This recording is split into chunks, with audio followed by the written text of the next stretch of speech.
Hello, beautiful people. I am Oliver Perrin for Semiagog, joined today by the inimitable Mr. Tim Rudisill from the eastern reaches of Tennessee, high atop a mountain. I'm very happy he is willing to join us yet again today. And the topic of our discussion will be a number of considerations that are kind of centered around the notion of violence and enlightenment, if you will, and whether or not one should pursue one or the other first, whether or not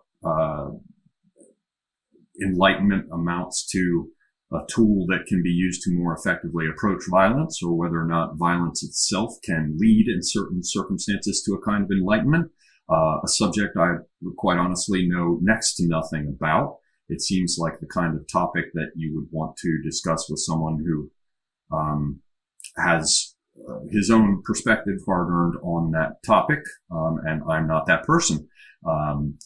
We'll see whether or not either of the parties in discussion today qualify. Before we get to that topic, I do want to enjoin you to follow both Semiagog and A Safer Space here on YouTube. There are analogs for both channels over on BitChute that I hope you will follow as well. There's a recent clip I did with Tim that got too spicy for YouTube and hence was posted over on BitChute. It's titled Spicy Pet Talk. I just uploaded it to BitChute a few days back, so a lot of the people who only check YouTube won't know about it. So please head over to BitChute and watch the clip there, since it is not available on YouTube. There's also Minds, there's Gab, there's Twitter, and there's a Discord server. And for those who wish to support the channel, there is GoFundMe, and there is also Subscribestar. So thank you to all of those who have been supporting the channel thus far. Thank you very much. Thank you. And so we have this topic that came to me as a possible, thing that we could have a conversation about. I was recently watching, Tim, a debate of sorts that took place between slobbering Slavoj Žižek and Jordan Peterson. And towards the end of that discussion between the two of them, one or the other of them, I think Žižek brought up, horrible acts of violence and what the state requires of people who are sent out to make war and the rest, to do terrible things on behalf of the nation, at least ostensibly. And they brought up Himmler, with the Third Reich, and how Himmler believed in cultivating some sort of Vedic or Eastern attitude of distance and separation. Well, Himmler would, being a Luftwaffe pilot as opposed to a Wehrmacht officer. Do go ahead. I'm terribly sorry. I thought Himmler was first a school teacher, wasn't he? It's Göring. Himmler was first, and Himmler was. I'm terribly sorry. I got the two of them confused. Right. Been Pat watching Herman was a bit a of pilot, right? Yes, Pat Herman was the pilot. Been watching a bit of the Nuremberg trial, so Himmler was sort of confused in there. Right. Yeah, well, Himmler is one of those that doesn't really qualify, in my estimation, as a warrior. Yes, well, he apparently he also had his his Eastern ideas. They were all they all had Himmler had a lot of ideas for the idea of the Indo-Germanic, which later became Indo-European, and swastikas and Vedas and Aryans and all that kind of crap. But the idea was to cultivate a sense of distance in one's soldiers who were going to be required to do really horrible things in order to prepare them for it. The puzzle, as Žižek and Peterson framed it, of how to get people to do terrible things. And then did they get into what they did with the German Shepherd puppies? No, they did not. No, they didn't they? They did not. I don't believe so. But but they did. Just to clear the opening material, they jumped over to D.T. Suzuki, who they mentioned, and I think I recall that this is the case, that he was a big translator of Zen material, and In the case of Suzuki, apparently there was a similar thing going on in terms of what those fighting for the Imperial Japanese would be required to do, and what sort of mindset was most appropriate for all of that, and how they may have wished to try to inculcate it in their. Did you ever study Zen Buddhism? No, I've looked at it a bit. You know, some of the paperbacks, Zen Flesh, Zen Bones. Mm-hmm. Oh yes, Zen Flesh, Zen Bones, very good. But it doesn't deal with the history of Zen Buddhism. What was the first thing you were supposed to be before you tried to become a Zen Buddhist? Tell me, please. A warrior, a samurai. And so that gets into things like Musashi carving up an oar, or the Hagakure with its meditations on already being dead. So it fits. Yes, it does, doesn't it? But do you see the order in which they come? Well, that's precisely what I was about to touch upon, in fact. It occurred to me when I was watching Rub it all this. over then, Ollie. Rub it all over. Right now. So I was taking a look at it, and, you know, they're talking about what you'd have to do first in order to be able to do these things. And then I thought to myself, perhaps it's the other way around. Could it be that participation in horrific acts of war can lead... What is so horrific about acts of war? This is the way they framed it. And right. Not having been involved in, you know, hauling 50 caliber rifles out with a nice flat trajectory to turn people's heads into a red mist, I have no direct experience of any of this. So, you know, I announce this and make it very clear at the outset. So do not judge me for what I have not done. But it does seem that this participation in these acts is not so much something that one must preemptively create a defense mechanism for, but rather that it is a path of its own. The idea that engaging in acts of violence. Greatest little urban renewal device you ever saw. Raising and the fires of war. I seem to remember a story about somebody who dropped his Zippo out of an aircraft and had to go get it. Yep. Out of one of them whirlybirds, see. Well, we don't have to go into all that. I'll let you discuss whatever it is you care to. But basically, to get the gist of this out, it's that, you know, participation in the acts of war leads to separateness rather than the notion of attempting to foster it preemptively as a defense mechanism. So the basic notion here is violence as a path to enlightenment. And it would seem to be an interesting one, and one that does not get a whole lot of discussion. It's not like you can go down and, you know, buy Carlos Castaneda's stories about Don Juan's Yaqui way of knowledge, you know, to become an enlightened person by shooting floaters and eating dead burnt babies for breakfast. You know, we don't hear about that. You don't become enlightened by shooting floaters or eating dead burnt babies for breakfast. Here we go. Well, then, before I will turn it all over to you, because I am simply indicating the areas in which I fail to have any direct experience or understanding. So the gist of it has been presented. What are your thoughts on this subject, sir? That the majority of people, including those who go to war, never come within an ace of being enlightened. Not even an ace.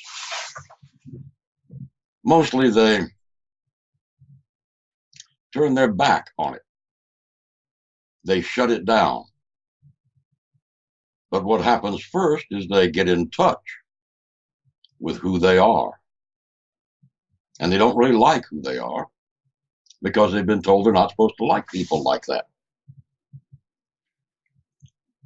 They don't get in touch with themselves or what the fuck we are. We're the best killers the planet has ever spawned. We make Tyrannosaurus Rex look like a mouthing lizard somewhere, and chasing flies, apparently. Do you, by this, by this, do you mean human beings in general, or a particular group of them? Human beings in general. We're all descended from a long line of killers. I'll go ahead and do some eye therapy as well. This seems fitting. All right. The real thing is that we are the best killers the planet's ever seen.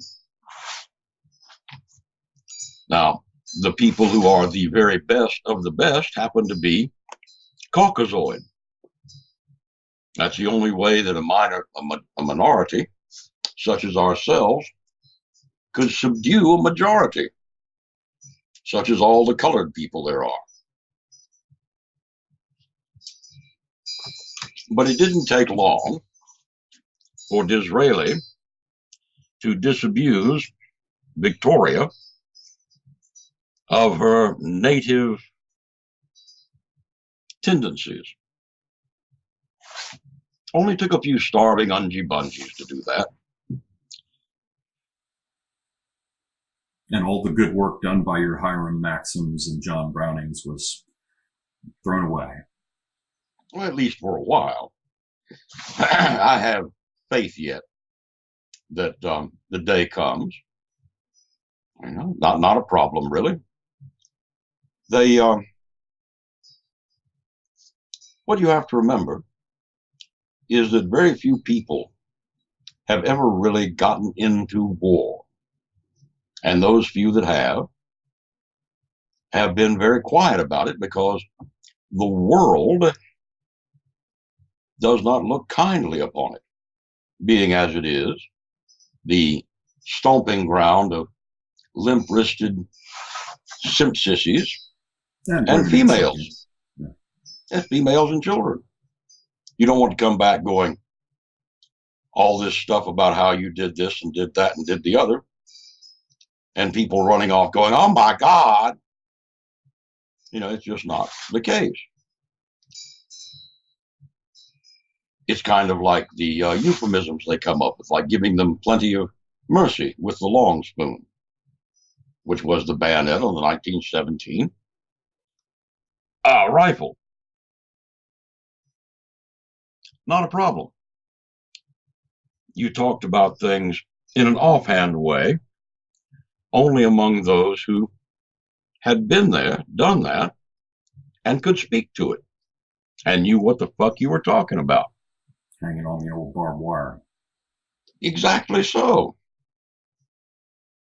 Now, you may have noticed that's not a very popular song these days. But it was, in fact, a very famous song in its day. You know, it's one of those things like Mademoiselle from Armentières, Parlez-vous. Right, or Lily Marlene. Yes, yes. More maudlin moments.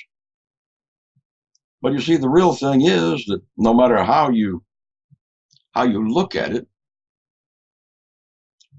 both the Germans, won't include the French, but the English and the Americans loved it. Loved it, but didn't talk about it afterwards. Because nobody who wasn't there could understand it. How do you make jokes about Stalingrad unless you were there? I was about to say, only if you were there. Yeah. How do you make jokes about anything unless you were there? Now, the thing is that you get all these people involved in various and sundry things, and you get people who don't abide by the Geneva Convention. And so in certain instances, you don't abide by the Geneva Convention. It's very simple. You're supposed to. You even want to. But if they will not allow it, then you cannot do it. Very simple.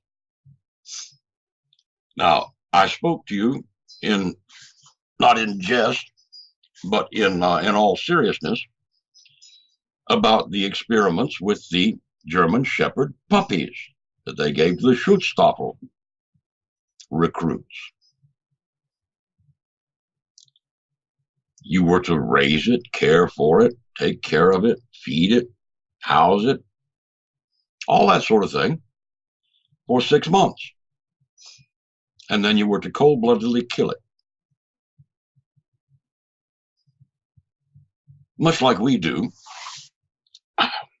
with our Marines in Arctic survival, which is where they're given a little bunny, a little teeny bunny. And they have to feed it and take care of it and keep it warm for about, I think 2 or 3 weeks. And then they kill it. They don't know they're going to have to kill it when they first get it. Just as the Schutzstaffel did not know they were going to have to kill the German Shepherd puppy. Do you think that this is something specifically developed? Well, obviously, to some extent it is, but how shall I say this?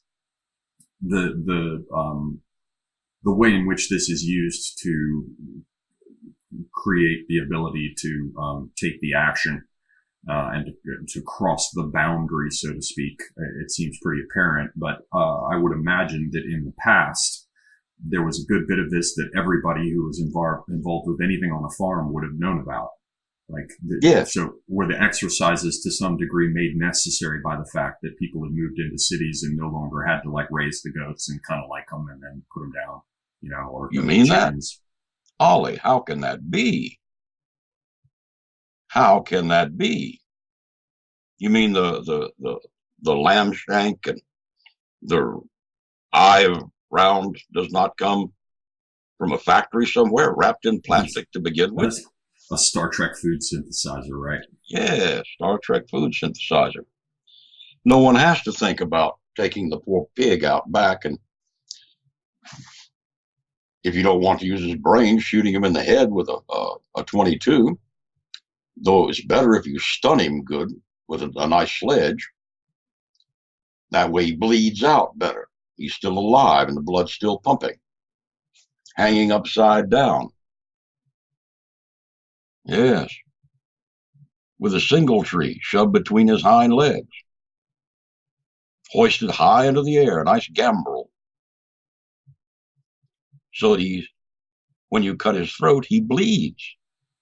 So one dimension. And you cut his throat on each side of the throat, not straight across. Why would you want to cut it on each side of the throat instead of straight across, Ollie? Because there must be some parallel to what we call our jugulars. Mm-hmm. So he bleeds out nicely, slowly, calmly, as opposed to gasping for air if you cut the throat in its entirety. Kind of the windpipe and the rest. Yes. So it would seem that there's definitely a dimension here of forgotten ways that are simply, stock raising, stock rearing. Ways.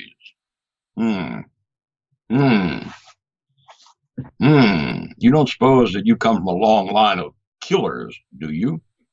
Cold-blooded killers? Given the fact that we're still here, yeah, we must have. Ain't no grizzly bears running in them woods except the ones we let stay there.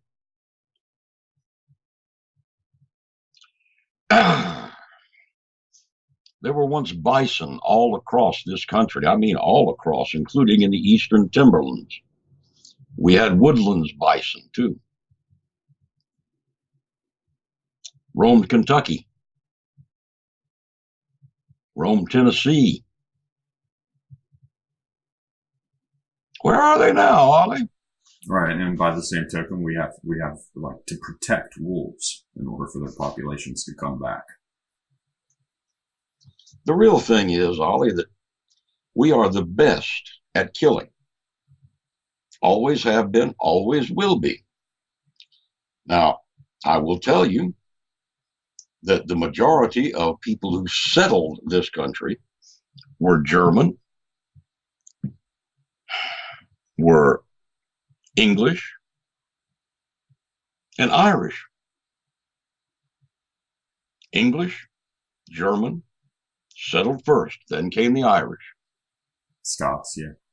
Scots. Well, I consider them English for all intents and purposes. There hasn't been that much difference in them in quite some time. The real thing gets to be that it's only with the advent of the Slavs and the advent of the Italians and the French, people of that nature, the lesser breeds, that we, well, it's true, that we came to where we had all this crying over the horrible acts of war. No, You could they make aren't strong. horrible. You could make strong arguments that there's nothing. The Italians produced the condottieri, who certainly didn't think of them as horrible acts of war. Yeah, they hired a lot of Swiss for that. I imagine there were quite a few. Yes. Yes, but the Italians marshaled them as well, particularly from the north. And you have Napoleon's Grand Armée, particularly from the north, eh? Well, now that's absolutely up there amongst the blue-eyed, blonde-haired Italians, eh? I'm sorry, Celtic and Germanic blood, yes, quite a bit more of it. Yes, the quite French so. have, of course, are Gauls. That's Celtic blood as well, and they've produced formidable fighters. That Corsican ran his generals all over the joint. With great effect. Yes. A great effect, particularly on the Germans, who got their asses kicked by him over and over again. That's because they were the German states. Got to remember that Napoleon also brought in a black or two. You are familiar with his black general, are you not? Not a black general, but I remember, the French Army field marshal, black general, yes. I want to say Zouaves, but I think I'm confused. No. He's a boy whose grandson wrote such amusing stories. No. Pushkin, correct. No. Oh, Alexander Dumas. Yes, pardon me. Yes, quite so, yes. Ollie. I knew we'd get there eventually. I'm slow today. Okay, so if you could just if we could move past the part where you referred to my Italian and French ancestors as being lower down the ladder, we'll just. All right, we'll pass that by then, shall we? Yes, walks begin at Calais. They certainly do. Yes. Wily Oriental gentlemen. The real thing gets to be, Ollie, that the vast majority of killers in this world have been white Anglo-Saxon Protestants.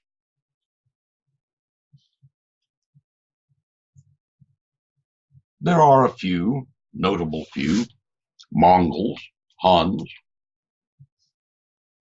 but these were minor players, though they did a fair job in their innings.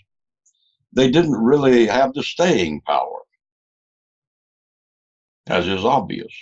Otherwise, Vienna would have fallen several times. The real problem gets to be, what do you do with men who have gone out and done these things?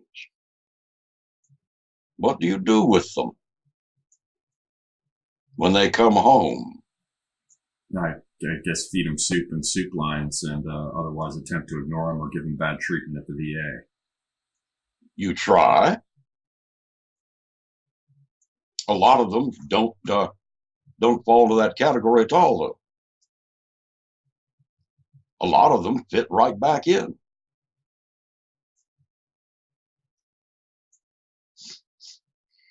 They fit right back in intentionally. They just don't talk about it anymore. They don't talk about it. They don't live it. They say things like, "Oh, I shoveled horse shit, in Louisiana," which of course is what Patton was fond of saying. At least you won't have to tell your grandchildren you shoveled horse shit in Louisiana.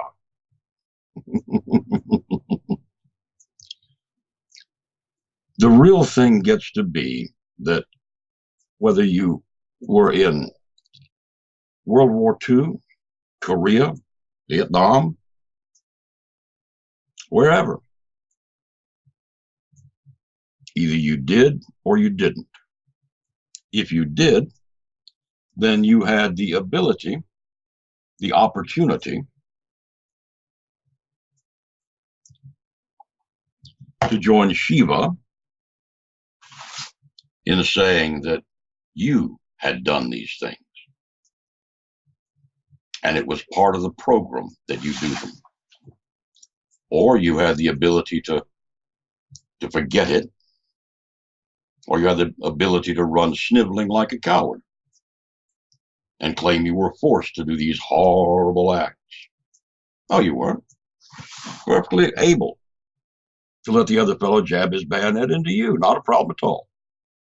You just had to stand still for a moment. And what of the whole dimension of enlightenment? Well, that comes with Shiva. That comes with Shiva. For I am the destroyer of worlds. Each human being is a world. Every time you kill one, you in effect kill an entire world. Which is why the Jews are fond of saying that murder is like killing the entire race. Thou shalt not murder. All right. I am guilty of sin in this direction. Innumerable times. Some of them being small children, some of them being women, some of them being old people, and some of them being nice, young, healthy folks who had nothing but on the wrong train at the wrong time. In the wrong ville at the wrong time.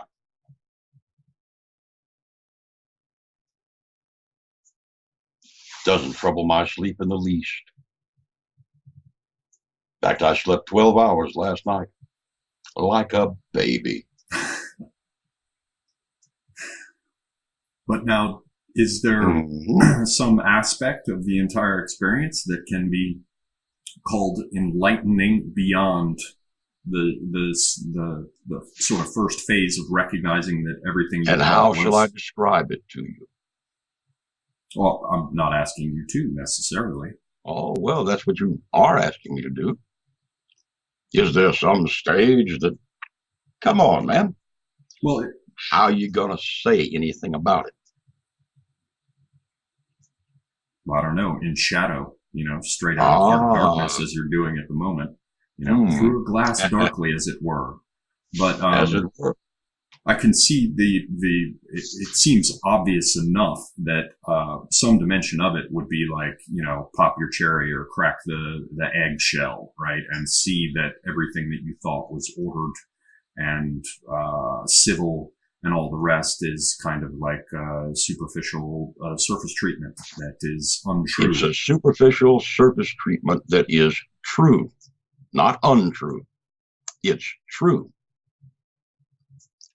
Those who go out and do these horrible acts make it true.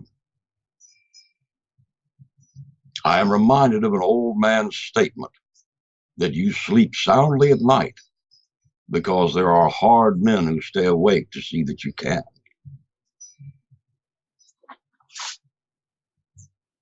And that's what you got. Now, you can pretty it up any way you like. It's ungodly, nasty motherfuckers who make sure that you get to sleep nice at night in your nice, soft, fluffy bed by killing the motherfuckers who would keep you from doing it. The horror, the horror. Well, then, perhaps yes. I can approach it in this fashion, which is to say, all right, that's the social and collective aspect of the individual undertakings that you have reference to. But in terms of the individual person, himself involved in such things. Is there a path of, is there a mystical path to all of it? Can you still see beauty? Can you see the beauty in a wildflower, in the flight of a bird, in the play of children and young girls, flirting with young boys, and young boys puffing and strutting before the young girls? Can you see the beauty in the kiss that a man gives his wife? Can you see the beauty in saying, yes, dear, yes, dear, yes, dear? Certainly. Because you have made it possible for these things to occur.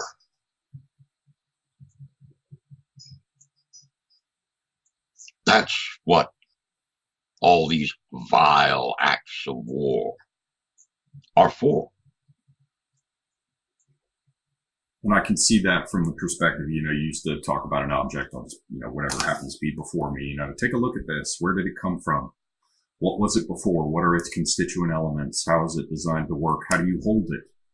What's the before and after of it? What's the why? How was it an idea first? How has this form changed over time and yet fundamentally remained constant, etc., right? Yes, right. And so you can see, for example, that something that you would think is purely a good is not, because of the things that go into it coming into existence, and the price of the thing.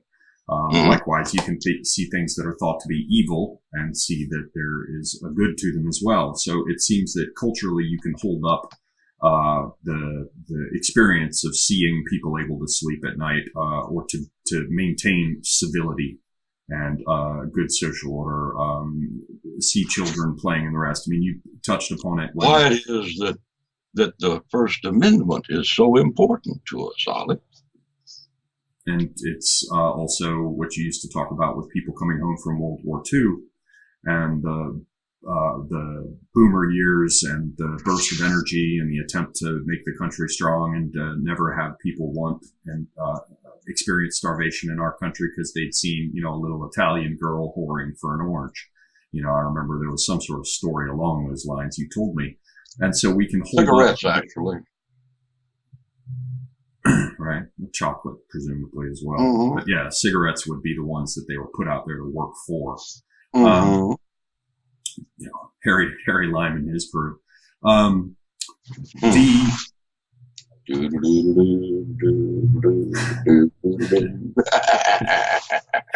But it seems to me that what you're talking about is hold up these elements of our culture that we think that we can all agree upon that are most necessary and most righteous and most beautiful things to be aspired to within culture, which is good order and First and Second Amendments and law and the rest. Or let's leave out second, because what we're really like talking being about, safe in church when you go to worship, eh?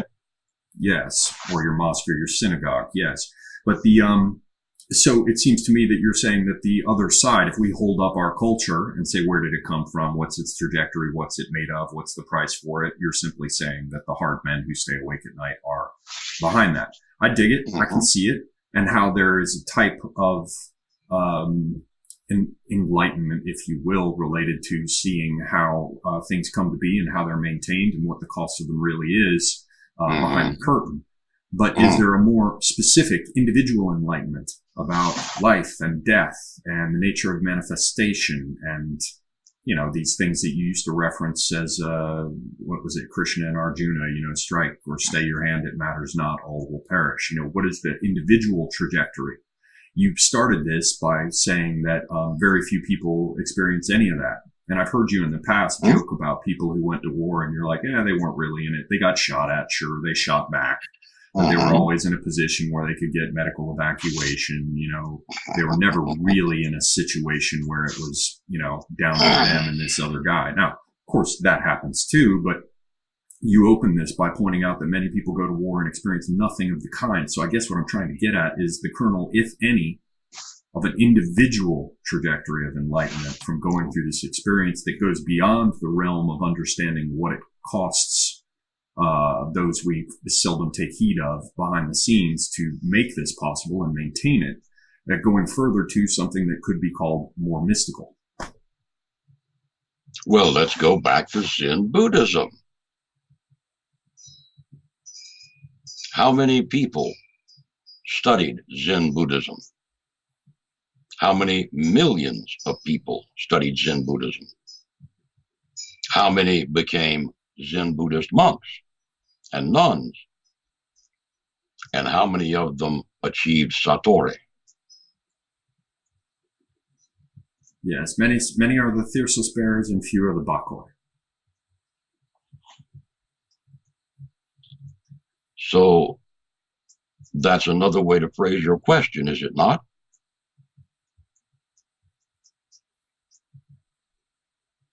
Is it not? I'm not sure I follow it. I read, of course, that the mystical experience is going to be the exception rather than the rule. Indeed. But is Very it not much true the that, exception. is it not true that the exception proves the rule? And that old expression doesn't mean prove it as in terms of showing it is true. As you know, it means tests it. And so how can that rule be said to hold if there are these exceptions of people who seem to have distinctly drawn a mystical experience from war? Because you understand it's not the other fellow you kill. It's yourself, really.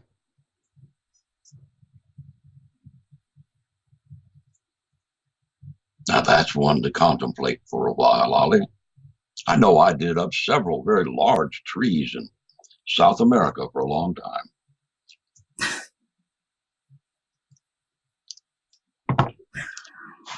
I think I put that in a poem somewhere.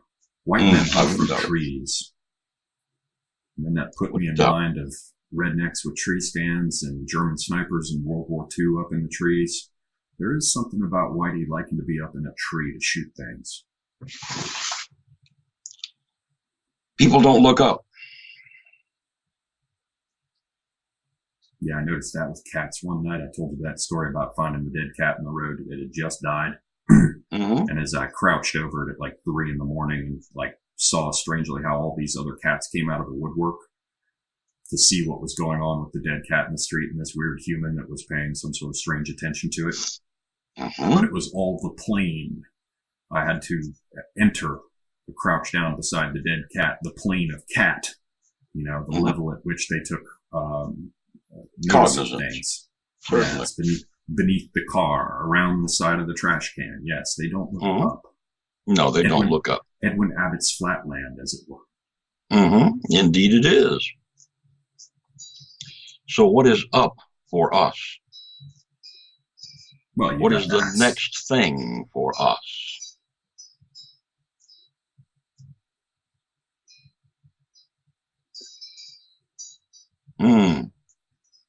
What is the next step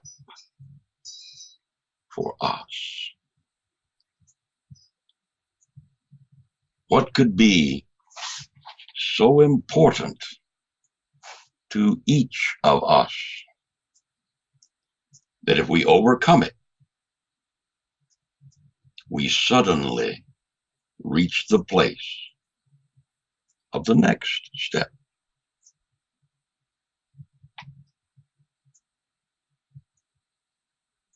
What could be more important than one's life? Really? What could be more important than one's death? Oh, I know it doesn't make a lot of waves at this point because it's so far away. But what if it were right here, right now, right with you? Fellow had you by your head with a knife against your throat.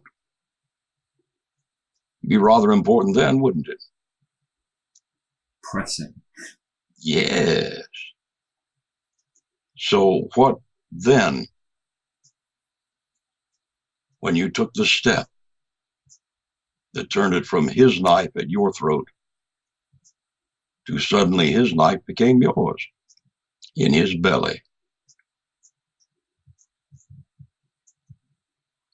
marching up the belly to the sternal notch. And his hands grasp for his guts.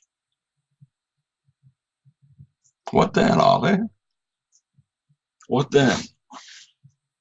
It puts me in mind of that, I think it's an Alberti medal cast in the Renaissance. You're doubtless familiar with it. It shows the what is viewed as the eye of God on the medal, on one side of it anyway. I don't remember obverse, reverse, and I can't remember what was on the other side, which probably bears on this, but the Latin motto showing the eye of God has above it, quid tum? What then? Very much, what then? For at that point you have become as a god or a demon. Up to you.